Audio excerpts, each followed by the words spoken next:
Malugod ko pong ipinakikilala po sa inyo ang bagong kasal, ang bagong mag-asawa, pinagbalang mag-asawa na si Ginoong at Ginang Gerald and Joanne Doro Nila.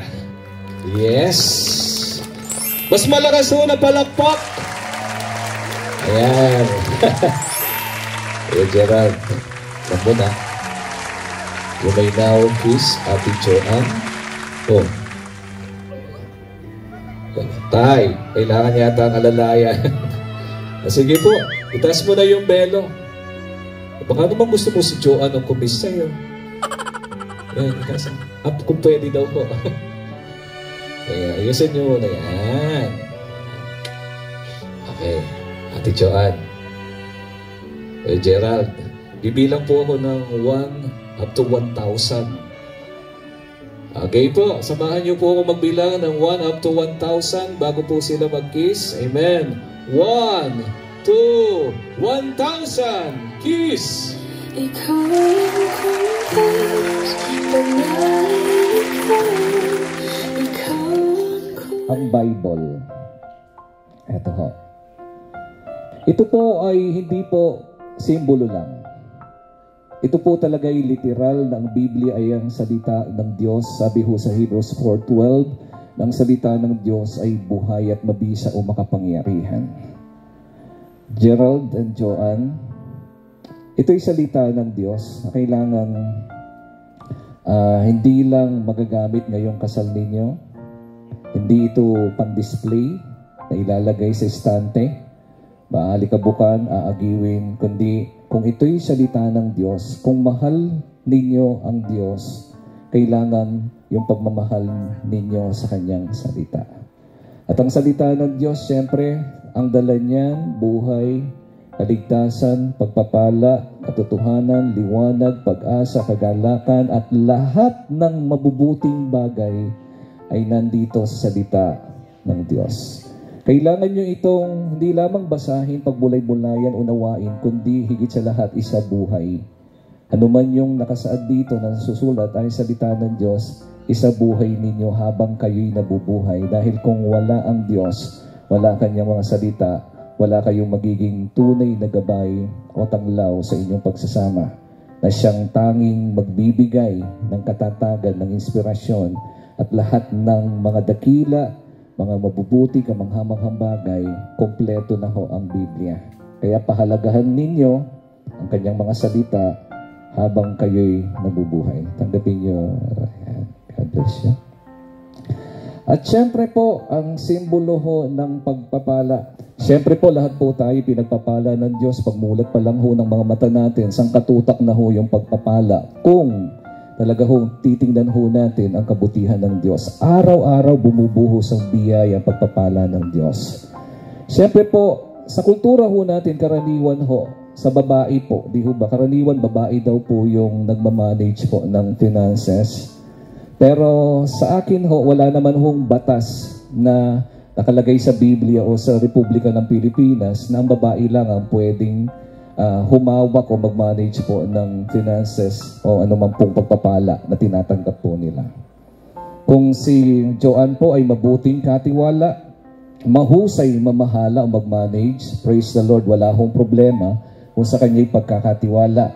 Si Gerald naman po ay dapat, since kayo'y nagiging legal ng mag-asawa simula sa araw na ito, talagang, diba, okay lang ba sa'yo na yung kinikita mo ay bigay mo sa kanya? Nasa kanya na. Wow, ang galing ano. Mahusay, ayan. Kasi nga ho, eto na nga ho yun eh. Yan ang kagandahan. Kumbaga, ikakasal pa lang pero magkasundo na ho sa ganung bagay. Talagang kayo na. Ayan. So, syempre, hinahanap ng Panginoon, hindi lang ang kayo'y pagpalain, pero ang suma total na dapat kayo'y maging mabuti at tapat na katiwala ng Diyos sa anumang pagpapala o anuman binibigay ng Diyos na mabubuting bagay sa inyo. Hindi lang sa material, financial, kundi sa lahat ng aspeto ng inyong buhay. Dalangin ko ng pagpapala ng Diyos ay pangalagaan nyo at masumpungan lagi ng Panginoon na kayo nagiging mabuti at tapat na katiwala niya. Tanggapin niyo pareho. So kung sino man ang mamamahala, sabi ko po sa kanila, nakukuha po yan sa pag-uusap at pagkakasundo. Pwedeng yung babae, pwedeng pareho po sila, pwedeng yung lalaki. Ang wisdom lang po doon, kung sino yung mas mahusay mag-manage, kay babae po yan, lalaki, wala hong problema. Kami pong mag-asawa, pareho po kami. Yung allowance ko po sa kanya, good news, yung ATM po niya sa akin. Labang po. Purihin po ang Panginoon. Nasa pag-uusap lang naman po ng mag-asawa po yun. So, pipirma ho muna po sila. Ayan. 4 po yung kanilang pipirmahan. Ladies first daw po, kaya una po si Gerald. Gulo mo, pastor, ha? Ayan. Ayan. So, salamat ho sa Diyos, sila po ay nakapirma na. Tinatawagan ko naman po yung magtatanggal po ng cord muna. And right after po, natanggalin, ayun naman pong veil po. Ayan.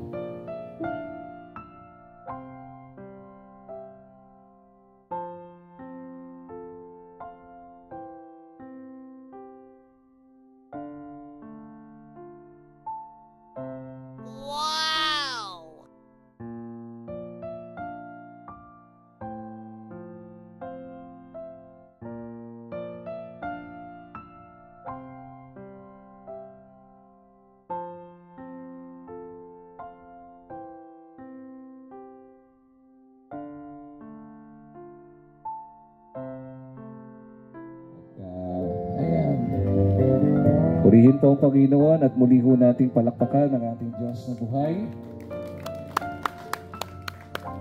Pwede na hong pakisindihan na po yung 2 kandila. So, ito pong 2 maliliit po na kandila pong ito'y kumakatawan po sa kanilang 2. Isang babae, isang lalaki, 2 na pinag-isa ho ng Diyos. Kaya tawag po doon sa malaki po na yon, Unity Candle. So, syempre ho, sila po ay pinag-isa ng Diyos. Hindi ho uubran na sila ho'y paghiwalayin ng tao. Kaya antipan na ginawa ninyo, Gerald and Joanne, always lagay nyo sa inyong kaisipan, yan ay ginawa ninyo sa harapan ng Diyos. Kaya ang sino mang pinagsama ng Diyos ay huwag paghiwalayin ni numan. Salamat ho sa Panginoon. At habang sinisindihan po yung kandila, gusto ko muna pong patayuin ang mga magulang po ni Gerald. Si Tatay Jean Antibo Doronila at syempre po si Nanay Alice Casanya Dueno Doronila.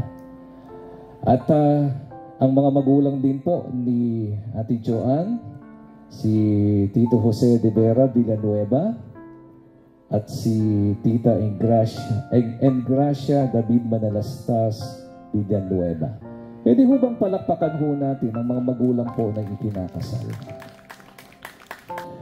Salamat ho sa Panginoon sa inyo pong matyaga, mahusay, maayos na pagpapalaki ho ninyo, pangalaga, di ho ba pagtsatsaga po ninyo para makarating po ang inyo pong kani-kanyang anak sa ganito pong kalagayan na nasa ayos po ang buhay po nila. Ano po?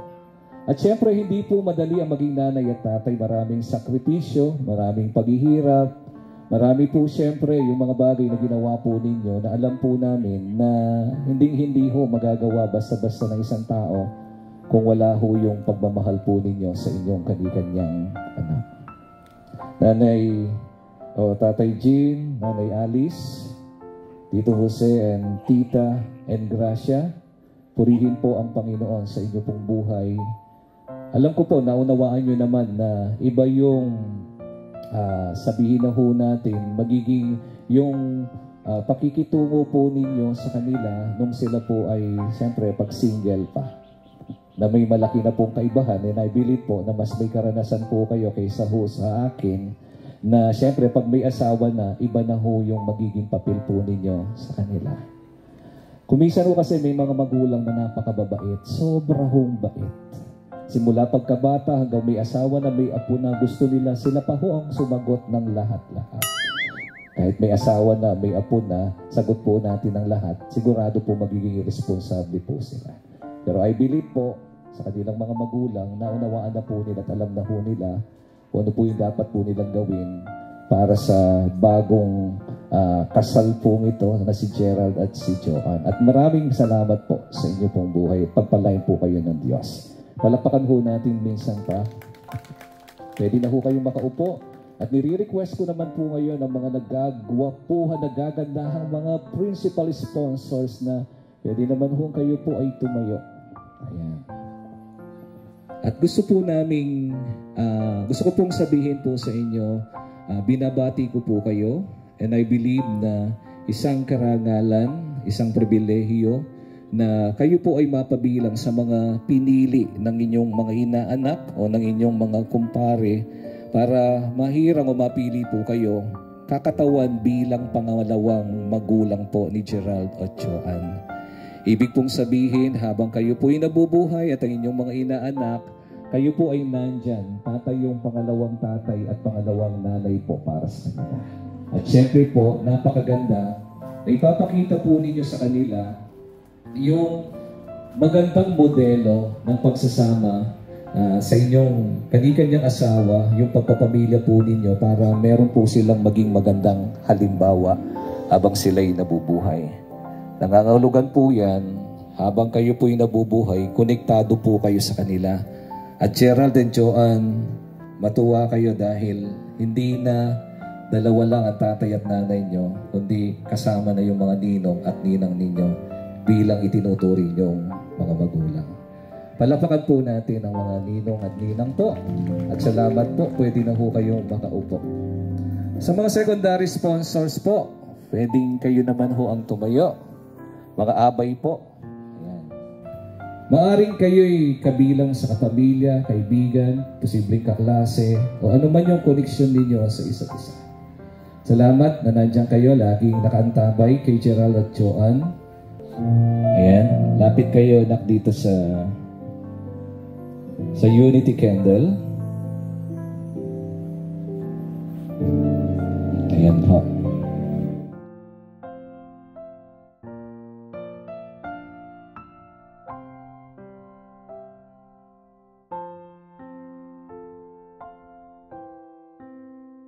Pwede na ho nilang sindihan ng symbolic nga po ng kandilang yan. Sila ho ay isang lalaki at isang babae. Pero ngayon po ay symbolic po ng Unity Candle. Sila po ay pinag-isa na ho ng Diyos. Kaya yung dalawa ho, hindi na ho sila dalawa, kundi magiging isa na po sila. At syempre, ang sino mang pinagsama ng Diyos o pinag-isa ng Diyos ay huwag paghiwalayin ni naman. Pwede nyo nang patayin yung kandila. So, sa oras pong ito, napakahalaga po ng bahaging gagawin po natin. So, ipagpipray ho natin sila. Babasbasan po natin, mag-speak po tayo ng pagpapala. Naniniwala ho ba kayo na ito ho ang pinakamatindi na magagawa po ninyo sa oras na ito para sa inyong inaanak, para sa inyong pong mga anak, ang sila'y panalangin at pagpalain sa pangalan po ng Panginoon. Yun pong 10,000, 20,000, 30,000 ho na ibibigay po, balak nyong ibigay, wala naman ho pipigil po sa inyo. Natawa ho sila. Yan po'y kasama lang ho sa palamuti ng pagiging ninong at ninang. Pero hindi po yun yung talagang, ano po yun, pangdagdag lang ho yun. Kayo ho'y tatay yung pangalawang magulang po nila. At tayo ho'y mananalangin at pangungunahan ko po. Pero sumama po kayo, hindi lamang po kayo makikinig, kundi kayo rin ho ay mananalangin para po sa inyong inaanak. Kay Gerald and Joanne. Kasama po ng mga magulang. Let's begin to pray na po. Minamahal po naming Amang nasa langit. Kami po ay nagagalak sa hapon pong ito dahil napakabuti mo, Panginoon. At binigyan mo po kami ng isang maayos na panahon, Panginoon. Pinagpala mo ang araw na ito, O Diyos, na iyong tinakda para sa kasalan pong ito ni Gerald at Joanne. At kami po'y nagpapasalamat na kung paano mong itinakda ang lahat ng ito, O Diyos.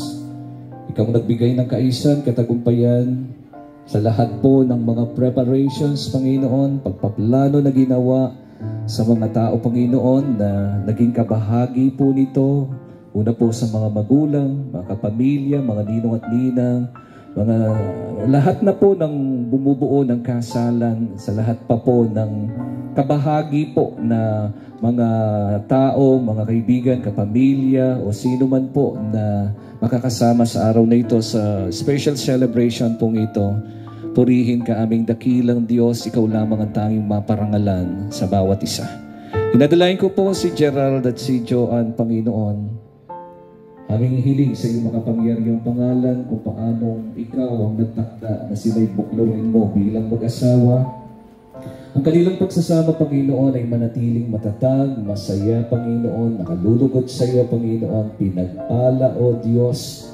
Puno ng kasaganaan, Panginoon, sila'y malayo sa lahat ng uri ng sakit at karamdaman at sinasaway po namin ang anumang lalang o gawa ng kaaway sa kanilang buhay at sa kanilang magiging buhay o lahat ng taon na ilalagi po nila sa mundong ito, especially sa pagsasama po nila sa kanilang bubuuing pamilya. Hinihiling po namin na ikaw ang magpala sa lahat ng ito, O Diyos. Masunod kang lagi, Panginoon, na ikaw ang laging unahin sa kanilang buhay. Pakaibigin kanila ng buong puso, buong kaluluwa, buong pag-iisip at buong lakas. Panginoon, sila'y mag-ibigan, Panginoon. Matuto laging magpasakop po si Joanne dahil si Gerald ang inilagay mong ulo niya, Panginoon. Hallelujah. Pakaibigin ni Gerald si Joanne na katulad ng pag-ibig mo sa iyong iglesia. Dakilang Diyos, mahalin kanila, mahalin nila ang iyong mga salita. Ito'y kanilang sundin, isabuhay. Maging gabay po nila, maging tanglaw po nila. Dahil kung hindi sila susunod sa iyong kautusan, sa iyong tuntunin at aral, sa iyong kalooban, Panginoon, maging sa pagpapanaki nila sa kanilang mga anak, na nais mong ituro sa bata, Panginoon, ang dapat niyang lakaran hanggang sa paglaki niya, hindi niya po ito malilimutan. Palakihin po nila kanilang anak, O Diyos, sa tuntunin at aral mo, Panginoon. Ikaw lagi, O Diyos, ang unahin nila, ang iyong kaharian at ang iyong katuwiran. Mahalin ka, higit sa lahat, ang iyong mga salita, Panginoon. Magawa po nilang magsama, Panginoon, ng may kaayusan na naayon sa iyong kalooban. Patuloy po nila na mahalin at Lord God, magpasakop sa kanilang mga magulang, Panginoon. At ngayon ay kasama na po sa kanilang mga ninong at ninang, O Diyos. Tinitiwala po namin sa iyo ang journey po nila, panibagong chapter ng kanilang buhay bilang mag-asawa. Inaasahan po namin kung paano mo silang binuklod, Panginoon. Lagi mo po silang sasamahan ngayon, bukas at kailanman. Kasama po ng mga magulang, mga ninong at ninang, at sa bawat isa po sa amin, maraming pong salamat. Purihin ka sa buhay ng bawat isa. Patuloy ng iyong pag-ibig, pagpapala, pag-iingat at lahat ng mabubuting bagay ay aking pong ipinapahayag sa buhay ng bawat isa. At maging hanggang matapos po ang celebration po ito, ikaw ang tanging maparangal at maluwalhati sa aming kanilang buhay. Salamat po, O Diyos, ng marami sa pangalan ni Jesus, aming Panginoon. Amen and amen. Palapakan po natin ang Diyos. At pwede na po kayong bumalik muna sa inyong kanilang upuan. So, purihin po ang Diyos. Pwede na kayong tumayo. Ayan. Kay Gerald. Ate Joanne, pwede na ba kaya? Ayan, maghawak kamay kayo. Siguro harap kayo sa mga tao. Harap kayo sa mga tao. Para makita nila kung ano yung gagawin. Ayan. Siyempre po,